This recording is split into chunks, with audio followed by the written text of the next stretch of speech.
नमस्कार मेरे प्यारे साथियों, स्वागत है आपका अपने YouTube चैनल अपने हिस्ट्री क्लास में।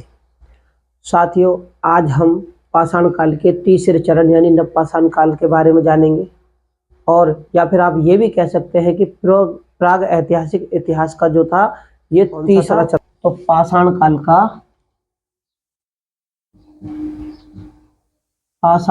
का तीसरा चरण, ठीक है। और तीसरा चरण कौन सा था? पाषाण काल का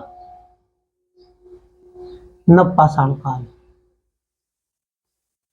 नव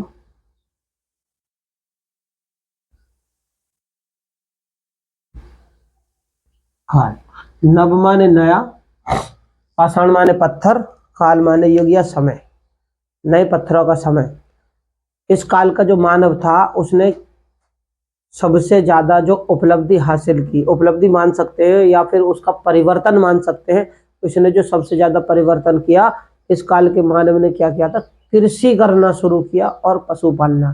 क्योंकि पूरा पाषाण काल में मानव आखेटक और खाद्य संग्राहक था, जिसमें वो शिकार पर आश्रित था और भोजन इकट्ठा करता था। मध्य पाषाण काल का जो मानव था उसने आखेटक तो था यानी शिकार करने वाला था, और उसमें परिवर्तन हुआ था क्योंकि उसका विकास हो चुका था, तो उसमें उसने पशु पालना शुरू कर दिया था। और जब पशु पाला था तो सबसे पहले पशु जो पाला था वो पाला था कुत्ता, ठीक है ना। अब आता है नवपाषाण काल। नवपाषाण काल का मानव इतना उससे ज्यादा विकसित था और उसने अपने आप में विकास किया, परिवर्तन लाया। तो उसने क्या करा? नवपाषाण काल में उसने कृषि और पशुपालना दोनों, यानी अब इस नवपाषाण काल में मानव ने जो वो शिकार पर आश्रित था वो शिकार कम कर दिया, यानी एक तरीके से छोड़ दिया। केवल अपने खाने पीने के लिए शिकार करता था, लेकिन उसके बदले में उसने कृषि करना और पशुपालना दोनों कार्य सीख लिए। तो नवपाषाण काल की यही मानव का परिवर्तन और उपलब्धि है। बात करते हैं आज हम उनके नवपाषाण काल के, क्योंकि नवपाषाण काल से संबंधित हमने पिछली वीडियो के माध्यम से जो भी महत्वपूर्ण तथ्य थे, जो भी जानकारियां थी जो पेपरों में आते, उनके बारे में हमने काफी जानकारियां जुटाई हैं। लेकिन आज जो हम जानेंगे वो केवल नवपाषाण काल के स्थलों के बारे में जानकारियां जुटाएंगे। स्थल, क्योंकि स्थलों से संबंधित भी बहुत सारे क्वेश्चन पेपरों में देखे जाते हैं। जैसे कि देखो, नवपाषाण काल के स्थल कौन कौन से हैं? बुरुजहोम, है ना, लिख लेना आप। बुरुजहोम, बुरुजहोम कहां पर है? बुरुजहोम जो है वो कर पड़ता है कश्मीर में, ठीक है। और कश्मीर, बुरुजहोम का मतलब क्या है? बुरुजहोम का मतलब होता है गर्तवास, ठीक है ना, यानी गड्ढों का घर, गड्ढों का घर। इसकी जो जानकारी सबसे पहले हमें दी थी वो 1935 ईस्वी में। बुरुजहोम यहाँ क्या है, यहाँ से हमें क्या साक्ष्य मिले? अब हम इनकी अगर साक्ष्य की बात करें, इंपॉर्टेंट जो पेपरों में ज्यादातर पूछा जाता है, बुरुजहोम कहाँ पे है? तो ये कश्मीर में है, ठीक है जी, कश्मीर में पड़ता है। और यहां से हमें गड्ढा घर, आप इसे कहते हैं गर्तवास या गड्ढा घर, ठीक है ना। यहां से जो मिलता है हमें गर्तवास, ये बहुत ज्यादा इंपॉर्टेंट है, पेपरों में कई बार आया। ये 1935 ईस्वी में, ठीक है जी, 1935 ईस्वी में, ठीक है। कब इसकी खोज हुई थी? इसकी खोज करने वाले जो भूवैज्ञानिक यानी पुरातत्व विशेषज्ञ जिन्होंने इसकी खोज की थी, तो 1935 ईस्वी में टी टेरा पीटरसन था। कौन था इनका नाम? टी टेरा, ठीक है, ये आप नोट कर लेना। यानी कि बुरुजहोम की जो खोज करने वाले थे 1935 ईस्वी में इसकी खोज हुई थी, और टी टेरा पीटरसन ने इनकी खोज की थी। यहाँ से हमें और क्या क्या चीजें मिलती हैं? तो ये जो लोग थे नवपाषाण काल में जो उस समय बुरुजहोम में रहते थे, एक तो यहाँ से हमें गर्तवास, ठीक है, दूसरा ये खेती से परिचित थे, और तीसरा यहाँ से जो सबसे ज्यादा महत्वपूर्ण तथ्य में जो साक्ष्य मिला, जो पेपरों में बहुत ज्यादा आता है, यहाँ के मालिक के साथ कुत्ते को मालिक के साथ में क्या थे? कुत्ते को दफनाने का साक्ष्य हमें यहाँ से मिलता है। ये भी मैं यहाँ पर लिख देता हूँ। मालिक के साथ में यहाँ पे है ना, कब्र में कुत्ते को दफनाते। मालिक के साथ में क्या, कुत्ते को दफनाते थे, पालतू कुत्ते को।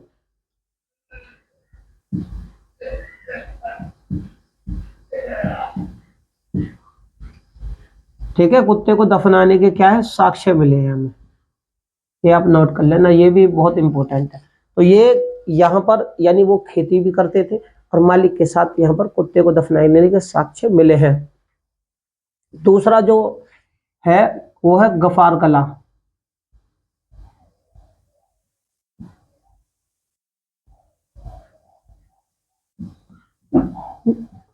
सॉरी, गफर कराल। गफर कलाल का जो मतलब होता है, ये भी कश्मीर में ही कश्मीर का ही नवपाषाणिक स्थल है प्राचीन। यहाँ से गफर कला का जो मतलब कुम्हार की गुफा।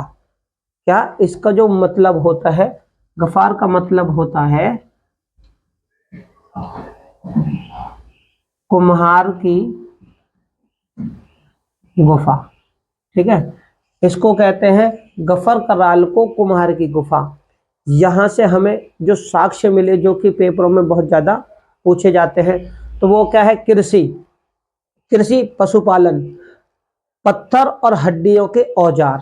ठीक है ना, सिलवट्टा, ये चीज आप नोट कर लेना, ये पेपरों में बहुत ज्यादा, यहाँ से पेपरों में बहुत ज्यादा पूछा जाता है। और सबसे महत्वपूर्ण है हड्डी से बनी हुई सुई और मृत भांड। तो यहाँ से सबसे ज्यादा जो मुझे बहुत ज्यादा सुई मिली है, जो कि किससे बनी है, हड्डियों से निर्मित। ठीक है, तो ये आप नोट कर लें। देखो सिलबट्टा भी पेपरों में देखने को मिल चुका है। तो मैंने क्या बताया, यहाँ से कृषि, पशुपालन, पत्थर, हड्डियों के औजार, यानी पत्थर और हड्डियों के औजार के साथ साथ यहाँ पे हमें सिलबट्टा और हड्डियों से बनी हुई सुई और मृत भांड, ये यहाँ से मिलने वाले साक्ष्य हैं, जो कि नवपाषाण काल के हैं। मेहरगढ़ से हमें क्या मिला है, ये मैं इसलिए बता रहा हूँ क्योंकि ये स्थल है और इन्हीं स्थलों से संबंधित और उनके अंतर्गत हमारे भूवैज्ञानिकों यानी पुरातत्व विशेषज्ञों को क्या क्या साक्ष्य मिले, उनके आधार पर बहुत सारे क्वेश्चन पेपरों में पूछे जाते हैं। गफर कला के बाद में आता मेहरगढ़।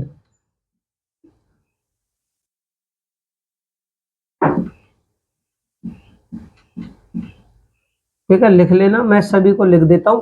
ये नवपाषाण काल के, फिर एक बार मैं दोहरा देता हूँ, नवपाषाण काल के स्थल हैं और इनसे संबंधित बहुत सारे क्वेश्चन पेपरों में देखने को मिलते हैं। मेहरगढ़ से हमें क्या मिला है, स्थायी जीवन के साक्ष्य। क्या इंपॉर्टेंट है यहाँ पर, स्थायी जीवन, ये आप याद रखना, स्थायी जीवन के साक्ष्य मिलते हैं यहाँ से। और जौ के दो किस्में, जौ की 2 और गेहूं की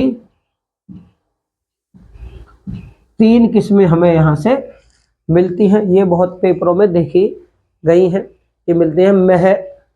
मेहदा कहाँ पे,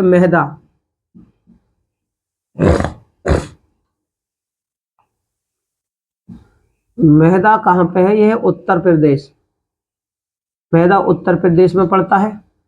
ठीक है जी, मेहदा उत्तर प्रदेश में पड़ता है। यहाँ से हमें गोलाकार झोपड़ी या धान की खेती और पशुबाड़े के साक्ष्य मिले हैं।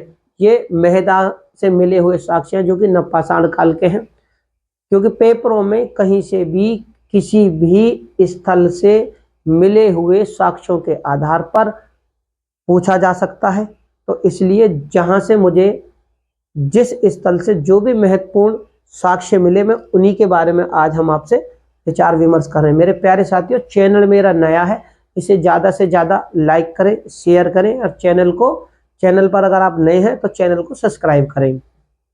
मेहदा की बात होने के बाद में करते हैं कोल्डी हवा, जो कि उत्तर प्रदेश में ही पड़ता है। ये नवपाषाण काल के स्थल आप एक बार लिख लेना, क्योंकि मैंने हर अपनी वीडियो में पुरापाषाण काल, मध्य पाषाण काल, नवपाषाण काल के जितने भी स्थल हैं वो बिल्कुल बाकायदा अलग अलग तरीकों से बताए हैं कि कौन सा स्थल कौन से काल का है और उस स्थल से कौन से साक्ष्य हमें देखने को मिलते हैं और उन साक्ष्यों के आधार पर किस प्रकार से प्रश्न आते हैं, वो भी हमने बातें करी।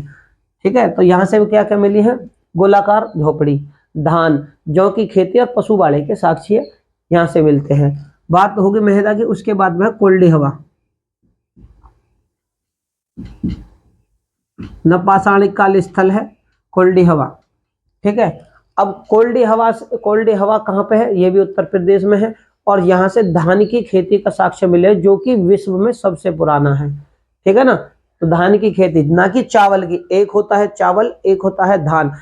चावल वो होता है जो धान से भूसी को हटाने के बाद मिलता है, वो चावल होता है। लेकिन जो धान और भूसी एक साथ होते, यानी छिलका और चावल एक साथ होते हैं, वो होता है धान। और जब उस धान से उस छिलके को हटा देते हैं, वो बन जाता है चावल, जो कि भूसी के रूप में अलग कर दिया जाता है। तो कोल्डी हवा से हमें क्या है, लगभग 7000 साल ईसा पूर्व से और 6000 ईसा पूर्व से क्या मिले हैं, धान की खेती के साक्ष्य। ये इंपॉर्टेंट है, धान की खेती का साक्ष्य है। यहां से हमें धान की खेती का साक्ष्य मिला है, ठीक है, जो कि विश्व में बहुत पुराना है। संगन कल्लू नवपाषाणकालिक स्थल कौन सा है, संगन।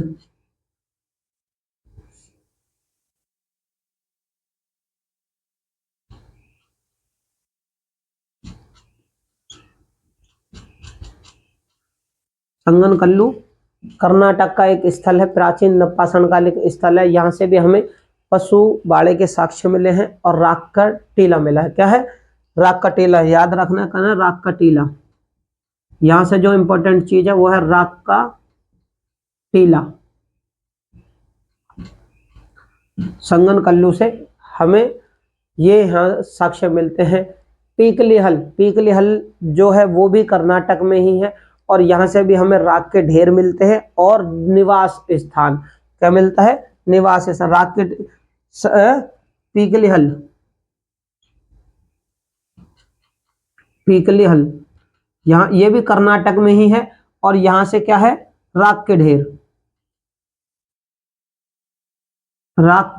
ढेर मिलते हैं, ठीक है। ये यहाँ के बहुत ही इंपॉर्टेंट है। और निवास स्थान क्या मिलता है हमें, निवास स्थान,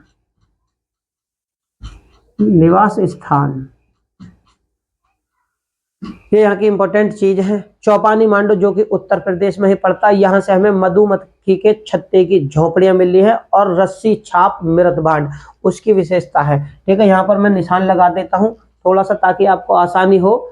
चौपानी मांडो क्या नाम है जी, चौपानी मांडो। यहां से हमें क्या क्या मिलते हैं, सबसे इंपॉर्टेंट है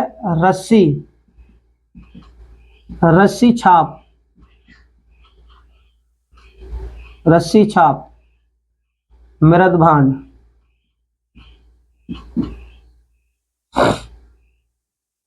यहां से मिलते हैं रस्सी छाप मृतभांड और मधुमक्खी के छत्ते के आकार की झोपड़ियां, है ना। इसके बाद में अगर बात करें, देखो नवपाषाण काल के स्थलों की बात कर रहे हैं, और उन स्थलों से मिलने वाले महत्वपूर्ण तथ्यों की हम बात कर रहे हैं।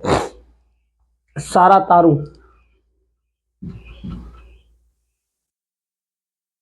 सरू तारू,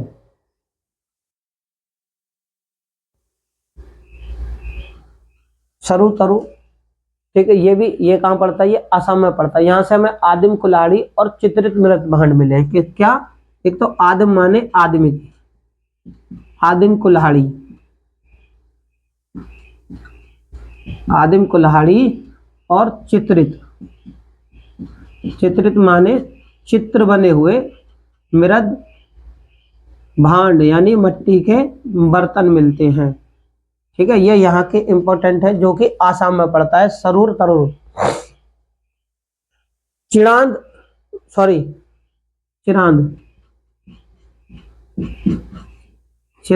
कहाँ पड़ता है, सारण। चिरांद पड़ता है सारण।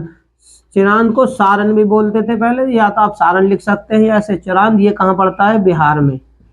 यहाँ से हमें क्या मिलते हैं, सबसे ज्यादा जो यहाँ से साक्ष्य मिलते हैं वो है हड्डी और सींगों के बने हुए उपकरण। ये हैं, ठीक है, हड्डी व सींगों से बने हुए हमें उपकरण मिलते हैं। बहुत ज्यादा मात्रा में हमें यहाँ से उपकरण हड्डी और सींगों के मिलते हैं। दाऊजली क्या है? दाऊजली ये कहाँ पड़ता है? ये आसाम में ही पड़ता है। कहाँ पर? ये आसाम में पड़ता है। यहाँ से भी हमें क्या चीज़ है, यहाँ से जो हमें साक्ष्य मिलते हैं वो कृषि के मिलते हैं, ठीक है जी, कृषि और पशुपालन, पशुपालने के साक्ष्य हमें यहाँ से मिलते हैं। ये नवपाषाण कालिक स्थल है जो कि असम में पड़ता है। जलीलपुर की अगर हम बात करें, देखो नवपाषाणिक स्थल है जलीलपुर।